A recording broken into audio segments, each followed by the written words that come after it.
सार्थ ज्ञानेश्वरी मराठी अनुवाद अध्याय 4 ओवी संख्या 51 ते 100। त्यावेळी स्वजनांच्या म्हणजे भक्तांच्या कैवारासाठी साकार होऊन देह धारण करून मी अवतरतो आणि मग अज्ञानरूपी अंधकार पार नाहीसा करून टाकतो, अधर्माची हद्द तोडून टाकतो, दोषांच्या सनदा फाडून टाकतो आणि सज्जनांच्या हातून सुखाची ध्वजा उभारवितो, दैत्यांच्या कुळाचा नाश करतो, साधूंचा गेलेला मान पुन्हा प्रस्थापित करतो आणि धर्म व नीती यांची सांगड घालतो। मी विवेक दीपाला आलेली अविवेकाची काजळी झाडून तो प्रज्वलित करतो।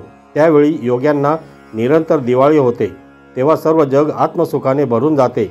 फक्त धर्मच जगात नांदू लागतो आणि भक्तांना सात्विकतेची दोंदे येतात। ज्या वेळेला अर्जुना माझी मूर्ती प्रगट होते त्या वेळेला पापांचा पर्वत नाहीसा होतो आणि पुण्याचा प्रातःकाळ होतो। अशा या कामाकरता मी प्रत्येक युगात अवतार घेतो, परंतु हेच तत्व जो ओळखतो तो या जगात खरा विचारी होय। मी अजत्व कायम ठेवून जन्मतो, क्रियाशून्य असूनही कर्म करतो, हे माझे अलिप्तपण जो जाणतो तोच श्रेष्ठ प्रतीचा मुक्त होय। तो व्यवहारात वागला तरी आसक्तीने अहंकार वृत्तीने वागत नाही, देहधारी असूनही देहभावाला वश होत नाही, मरणोत्तर माझ्याच रूपात येऊन मिळतो। एरवी आपल्या किंवा दुसऱ्याबद्दल जे शोक करीत नाहीत, ज्यांच्या कामना नाहीशा झालेल्या असतात, जे केव्हाही क्रोधाच्या वाटेने जात नाहीत, माझ्या भावनेने जे नेहमी संपन्न असतात, माझ्याच सेवेकरता ज्यांचे जिणे असते, आत्मज्ञानाने जे संतोष पावलेले असतात व ज्यांची विषयांवरील प्रीती नष्ट झालेली असते, जे तपाच्या तेजाचे पुंज असतात किंवा जे ज्ञानाचे केवळ एकच ठिकाण असतात, जे तीर्थांना पवित्रता देणारे, फार काय जे मूर्तिमंत तीर्थच असतात, ते सहजच माझ्या स्वरूपाला मिळतात, ते मीच होऊन राहतात, कारण त्यांच्यात व माझ्यात मग पडदाच उरत नाही। सांग बरे, कलंक व काळिमा हे दोन पितळेचे गुण जर पूर्णपणे नाहीसे झाले तर मग आणखी सोने प्राप्त करून घेण्याची जरूर आहे काय? त्याचप्रमाणे यमनियमांच्या कसास जे उतरले, तपाने व ज्ञानाने जे शुद्ध झाले ते मद्रूप झाले, यात संशय कसला? दुसरे असे पहा की जे जशी माझी भक्ती करतात त्यांच्यावर मी तसेच उलट त्याच प्रमाणात प्रेम करतो। हे पहा, जेवढे म्हणून मनुष्य प्राणी आहेत तेवढ्या सर्वांच्या मनाचा स्वाभाविक कल माझी भक्ती करण्याकडे असतो, पण ज्ञान नसल्यामुळे त्यांचे सर्व बिघडते। ते असे की त्यांच्या ठिकाणी भेदबुद्धी उत्पन्न होते, त्यामुळे ते मी जो एक त्या माझ्या ठिकाणी अनेकत्वाची कल्पना करतात। म्हणून जेथे वास्तविक अभेद म्हणजे भेदशून्यता आहे, तेथे त्या परमात्म्याच्या ठिकाणी ते भेद पाहतात। जो नामरहित आहे त्याला ते नाव देतात, वास्तविक जो चर्चेचा विषयच होऊ शकत नाही त्याला ते देव किंवा देवी म्हणतात। भेदबुद्धीला वश होऊन घोटाळ्यात पडल्यामुळे जो परमात्मा सर्व ठिकाणी नेहमी वास्तविक सारखा आहे, त्याच्या ठिकाणी ते चांगला वाईट असे भेद पाडतात। मग नाना प्रकारचे हेतू मनात धरून आपण मानलेल्या निरनिराळ्या देवतांची विधीपूर्वक उपासना करतात। अशा रीतीने जे जे मनात असते ते ते सगळे त्यांना प्राप्त होते, पण ते केवळ त्यांच्याच कर्माचे फळ आहे हे तू परंतु अर्जुना निश्चयाने समज। एरवी चांगला विचार करून पाहिले तर फळ देणारे किंवा घेणारे दुसरे खात्रीने कोणीही नाही। या मनुष्य लोकांमध्ये फक्त कर्मच फळ देणारे आहे।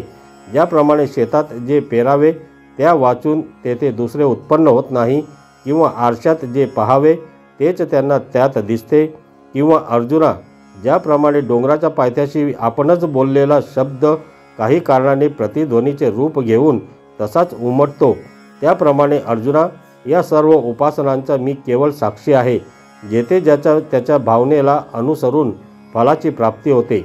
आता याप्रमाणे तू असे लक्षात घे की हे ब्राह्मणादी 4 वर्ण आहेत, ते मी गुण व कर्म यांच्या विभागाच्या अनुरोधाने उत्पन्न केले आहेत। ही व्यवस्था माझ्यामुळेच रूढ झाली आहे, परंतु ही मी केलेली नाही।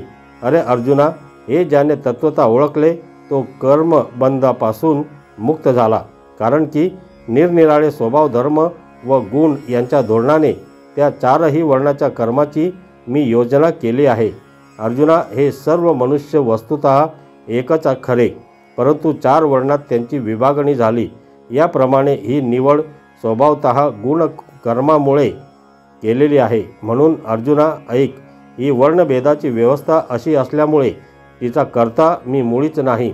अर्जुना, पूर्वी जे मुमुक्षु होऊन गेले त्यांनी मी असाच आहे हे जाणून सर्व कर्माचे आचरण केले, परंतु भाजलेले बी जरी पेरले तरी उगवत नाही। त्याप्रमाणे त्यांची ती कर्मे खरी, पण त्यांना कर्मबंधनातून सोडवायला तीच कारण झाली।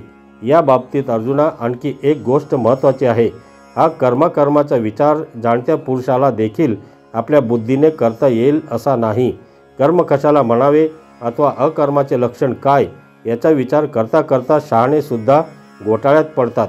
ज्याप्रमाणे खोटे नाणे हुबेहूब खऱ्यासारखेच असल्यामुळे सराफाच्याही नजरेला संशयात घालते, तसे केवळ मनाचा संकल्प मात्रे करून प्रतिसृष्टी उत्पन्न करण्याचे सामर्थ्य ज्यांना आहे, ते ज्याला भ्रमाने नैष्कर्म असे समजतात, ते वास्तविक कर्म असून कर्माच्या पाशात सापडतात।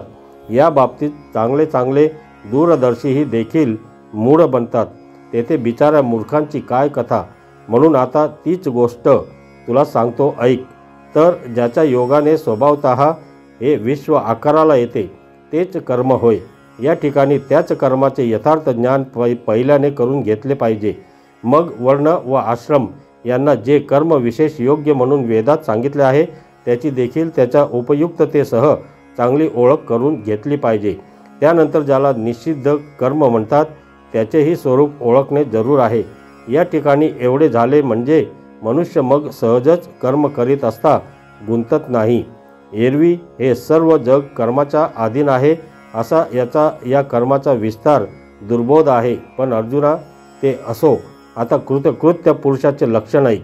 सर्व कर्माचे आचरण करीत असताही आपण खरोखर कर्म करीत नाही हे जो जाणतो व कर्माबरोबर त्यांच्या फलाची आशा धरत नाही आणि कर्तव्य करण्याला जगात दुसरेपणाने काहीच नसते, अशा निष्कर्मतेचा चांगला बोध ज्याला झालेला असतो, तरी जो सर्व कर्मसमुदायाचे उत्तम प्रकारे आचरण करताना दिसतो, तोच या लक्षणांवरून ज्ञानी आहे असे जाणावे।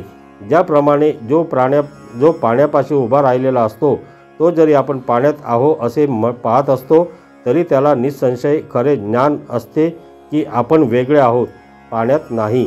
अथवा जो नावेत बसून जातो त्याला किनाऱ्यावरची झाडे भरभर चालली आहेत असे दिसते, पण वस्तुस्थिती जेव्हा तो पाहू लागतो तेव्हा ती झाडे स्थिर आहेत असे तो म्हणतो। त्याप्रमाणे सर्व कर्माचे आचरण तो करीत असतो, पण ते कर्माचरण उघड केवळ आभासात्मक आहे असे मानून मग आपण कर्मरहित आहो हे तो जाणतो आणि सूर्य उदय व अस्त पावतो या एका प्रमाणावरून तो चाललेला भासतो, पण वास्तविक तो चालत नाही। त्याप्रमाणे तो कर्माचरण करीत असताही आपले नैष्कर्म जाणतो। ज्याप्रमाणे पाण्यात सूर्याचे प्रतिबिंब पडलेले दिसते, पण त्यावरून प्रत्यक्ष बिंब त्यात बुडाले असे होत नाही, त्याप्रमाणे तो दिसण्यात सामान्य माणसासारखा दिसतो, पण त्याच्या ठिकाणी मनुष्यत्व नसते, मनुष्याचे सामान्य गुण नसतात। तर मंडळी, पुढील तिसऱ्या भागासाठी पुढील व्हिडिओ जरूर पहा। धन्यवाद।